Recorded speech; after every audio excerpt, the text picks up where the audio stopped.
सबसे पहले यदि आपके पास इंफॉर्मेशन है,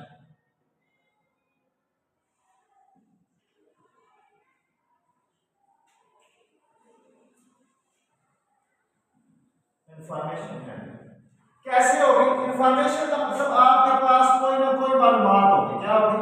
मालूमात किस शक्ल में होगी? वो डेटा की शक्ल में होगी। किस शक्ल में होगी? डेटा की शक्ल में। डेटा की शक्ल में। डेटा क्या होता है? कंप्यूटर में पढ़ा हुआ है डेटा, पढ़ा हुआ नाम सुना हुआ है डेटा। आपके पास मुख्तलिफ चीजों का डेटा है। जैसे फर्क दिखाते हैं तो आपके पास बच्चों के मार्क्स हैं। किसके? बच्चों के मार्क्स हैं। आपके पास ये डेटा आ गया, एक बच्चे ने रियाजी में इतने नंबर लिए, दूसरे ने इतने लिए, तीसरे ने इतने लिए, चौथे ने इतने लिए, पांचवें में से 40 क्लास के बच्चे, हर बच्चे ने नंबर इस तरह लिए हैं। वो आपके पास एक आ गया, डेटा आ गया, या एक आ गया क्या? इंफॉर्मेशन आ गया। अब आपने इसके साथ हैंडलिंग करनी है, उसको कुछ ना कुछ तरतीब देनी है। क्या करनी है? तरतीब देनी है। जब आप उसको कोई ना कोई तरतीब देंगे, कोई ना कोई एक शेप दे देंगे, उसको कहेंगे ऑर्गेनाइजेशन, तंजीम करना। क्या कहेंगे? ऑर्गेनाइजेशन, मरतब करना या तंजीम करना। ठीक है जी, मरतब करना या तंजीम देना। क्या होगा जी? फर्ज करें कि मैं आपको एक मिसाल देता हूं। मिसाल यह है कि आपकी क्लास में 40 बच्चे, कितने बच्चे? 40 बच्चे। अब 40 बच्चों के बारे में आपको ये इंफॉर्मेशन दी गई है कि आपने करना है जी, उनके दरमियान एक मुआवजा किया गया टेस्ट का।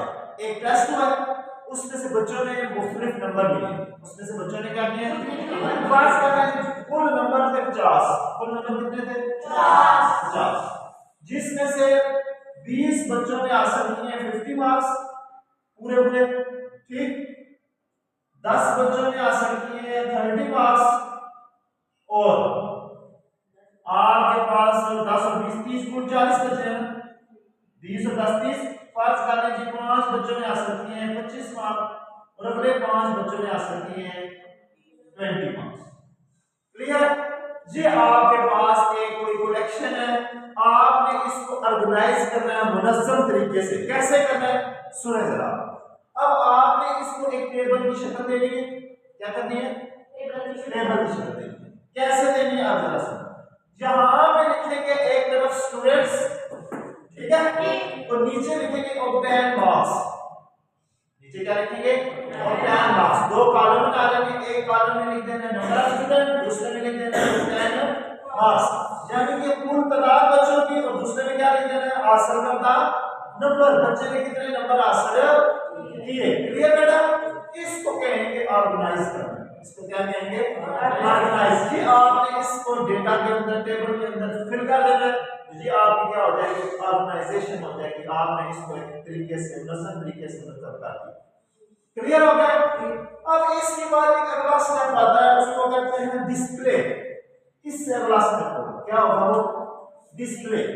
डिस्प्ले का मतलब है आपने इसको किसी ग्राफ की शक्ल में डिस्प्ले कर देना। ग्राफ की शक्ल में क्या कर देना? डिस्प्ले कर देना। जैसे एक किसी का ग्राफ बनाना, ये थोड़ा समझने में बनाता हूं। यहां पे लिखते हैं जी हासिल करदा नंबर, ठीक है। यहां पे लिखते हैं बच्चों की तादाद, हासिल करदा नंबर और बच्चों की तादाद। अच्छा, जिन बच्चों ने नंबर हासिल किए हैं 50 पूरे 50 हासिल किए, वो कितने बच्चे थे? 20। कितने बच्चे थे? 20। जिन बच्चों ने नंबर हासिल किए हैं 30, वो बच्चे कितने थे? 10। जिन बच्चों ने नंबर हासिल किए 25, वो कितने हैं? 5। और जिन बच्चों ने नंबर हासिल किए 20, वो कितने हैं? 5। और जिन बच्चों ने नंबर लिया 0 या 10 कर दे, वो कोई बच्चा नहीं है। ऐसा कोई बच्चा नहीं है ना? अच्छा, अब ये आपके पास ऑर्गेनाइजेशन की शक्ल में, आपने इसको टेबल की शक्ल में लिख दिया। अब आपने इसको डिस्प्ले करना है। क्या करना है? डिस्प्ले, वाज़ेह शो करना है। कैसे शो करना है? इसके लिए एक छोटा सा ग्राफ बनाते हैं। जरा देखिए, इसके बारे में बता देता हूं, इन लाइनों के बारे में। ये जो लाइन है इसका क्या नाम है? इससे पिछले चैप्टर में हम पढ़ चुके हैं ज्योमेट्री वाले। Very good. क्या नाम है? X axis. क्या नाम है? X axis. और इस लाइन का वाई एक्सिस। Very good. जहां से 0 होता है उधर सारी गिनती कौन सी होती है? Very good. और इधर y से ऊपर सारी गिनती प्लस, वो किसकी होती है? प्लस।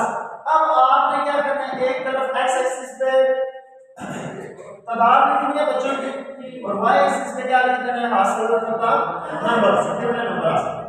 मैक्सिमम नंबर 50 है।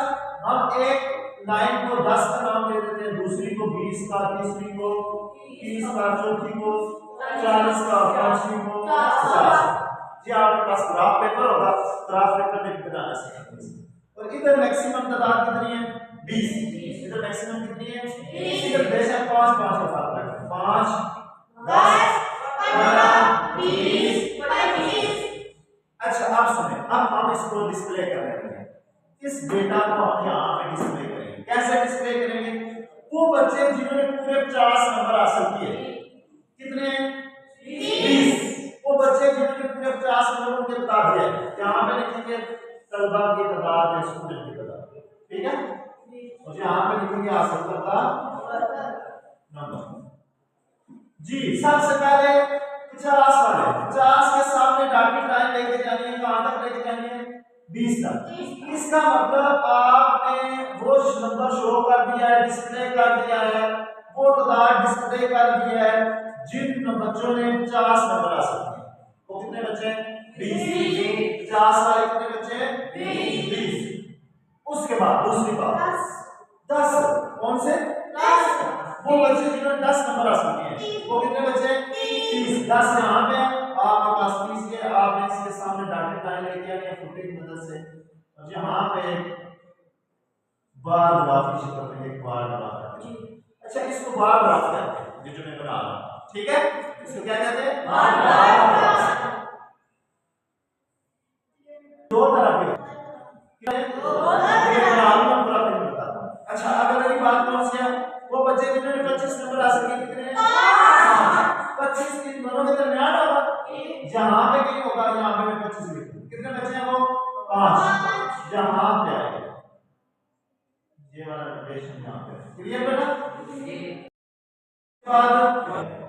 क्लियर हो गया? इसको कहेंगे आपने क्या कर दिया डिस्प्ले कर दिया अपना चार्ट। क्या कर दिया डिस्प्ले।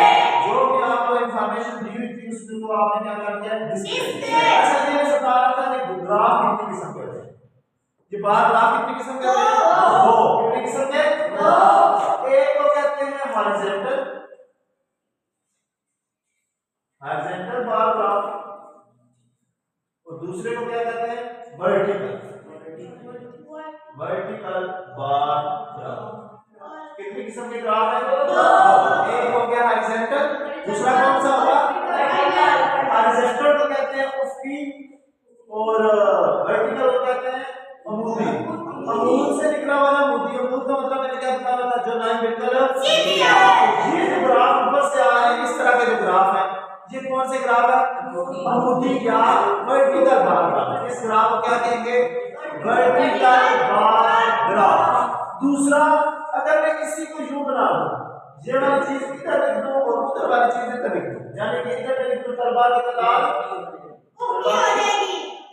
और इधर लिख दूं हासिल करता नंबर, तो फिर आप ग्राफ यूं बनेंगे। आप ग्राफ यूं बनेंगे, समझ आइए। ये फिर कौन सा ग्राफ हो जाएगा या हॉरिजॉन्टल बार। ठीक है बेटा? अच्छा हम पढ़ रहे थे इंफॉर्मेशन है, उसको सबसे पहले क्या करेंगे जो भी आपको डेटा दिया होगा उसको आप क्या करेंगे मुनज़्ज़म तरीके से ऑर्गेनाइज करेंगे। यहाँ पे ऑर्गेनाइज के बाद आपने इसको क्या कर देना है डिस्प्ले कर देना है। ऑर्गेनाइज के बाद आपने क्या कर देना है डिस्प्ले कर देना है। क्लियर बेटा? अच्छा अब आते हैं यहाँ पे इसमें दो चीजें डेटा की इकसाम।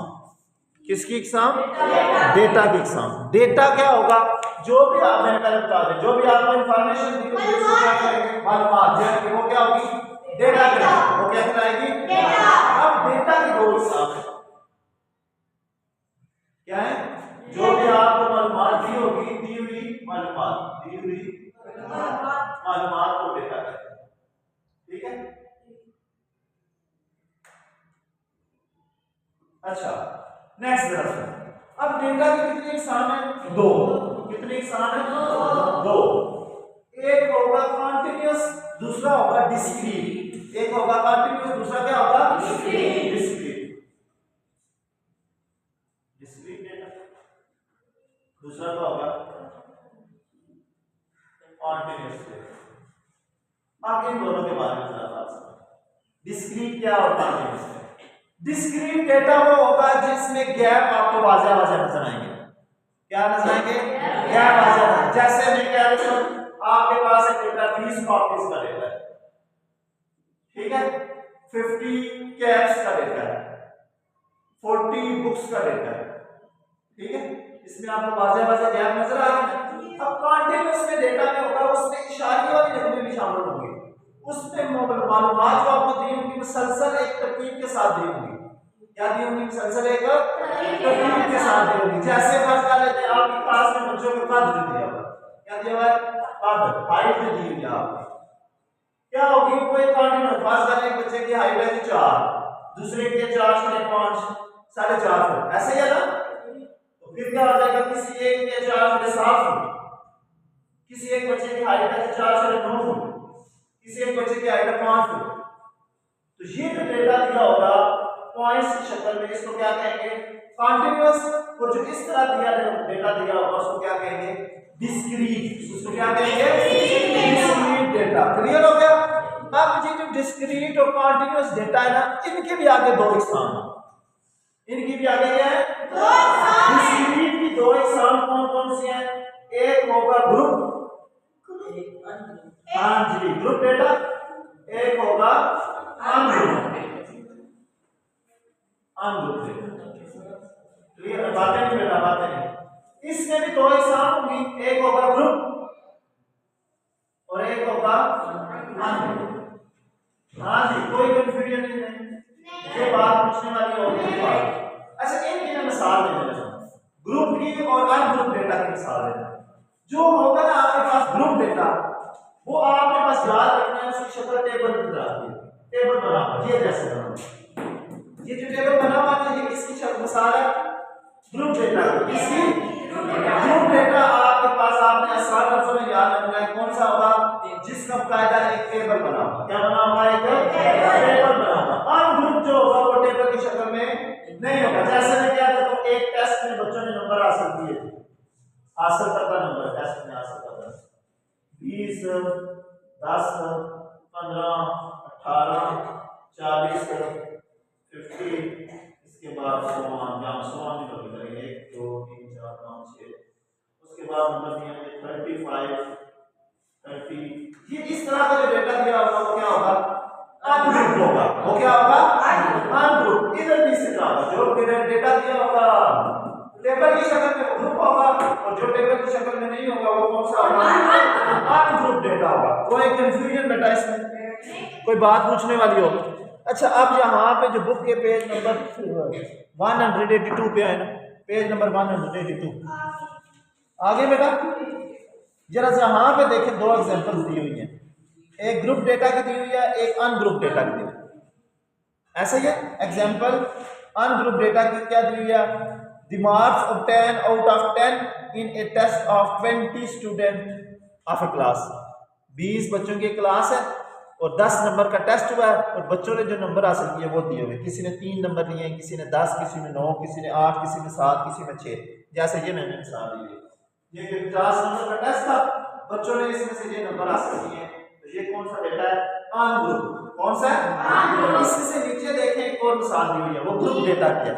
स्कोर और नंबर ऑफ स्टूडेंट, 50 से 60 के दरमियान जिन बच्चों ने नंबर लिए, 60 से 70 के दरमियान जिन बच्चों ने नंबर लिए। क्लियर हो गया? नजर आ रहा है? वो समझ आया? कोई नहीं आया? ठीक है बेटा। अब इसमें जो ग्रुप डेटा होता है ना, इसमें एक और इंफॉर्मेशन याद रखनी है, उसके बारे में जरा सुनिए। एक इंफॉर्मेशन थोड़ी सी बताना है। यहाँ पे लफ्ज इस्तेमाल हुआ है टेलीमार्क। क्या लफ्ज इस्तेमाल हुआ है? टेलीनिशान या टेलीमार्क। सुने उसके बारे में। जब आप ये वाला ग्रुप दिया हो ना इस तरह का, ये कॉम्बिनेशन का ग्रुप डेटा है, कैसे आवाज करने की आपके पास दिए जाए, दिया हुआ 20 से 30 40 से 30 से 31 से 40 40 से 50, ये इस तरह का डेटा दिया हो। इसके सामने यहाँ पे फ्रीक्वेंसी दी होगी 3 5 7, इस ग्रुप की जो दी हुई है 9 दी हुई है, इस तरह दी होगी। ये मैं सिर्फ आपको डिटेल निशान समझाना चाहता हूँ। ये जो फ्रीक्वेंसी दी होगी ना यहाँ पे f, इसकी तादाद कितनी है? 3। तो यहाँ पे क्या निशान के लिए आपने 3 लाइनें लगानी है बस। क्लियर? अच्छा, आगे क्या है? पांच के लिए एक मखसूस टैली निशान है, वो लिखना है आपने एन, एन के अंदर 2 लाइनें लगा देंगे, तो ये क्या पढ़ा जाएगा 5, क्या पढ़ा जाएगा 5। अब 7 कैसे लिखेंगे 5 2 7, क्लियर 2 लाइनें। 9 कैसे लिखेंगे 5 और 4 लाइनें 2 3 4, ये 9 लिखा गया, समझ आइए। अब मैं कहता हूं 4 कैसे लिखेंगे 4 लाइनें होंगी, 3 कैसे लिखेंगे 3 लाइनें, 2 कैसे लिखेंगे और 1 कैसे लिखेंगे 1 लाइन है, ये टैली मार्क है, क्लियर है। अच्छा अब मुझे तो बताओ चला 10 का टैली मार्क क्या होगा, सही 2 5 है, वेरी गुड, यानी 2 दफा आपने एल लिखा 1 2, ये 10 है 5 और 5 10, क्लियर है। समझ आ गया टैली मार्क, किसी को कोई बात ना समझ आई हो, कोई पूछने वाली बात हो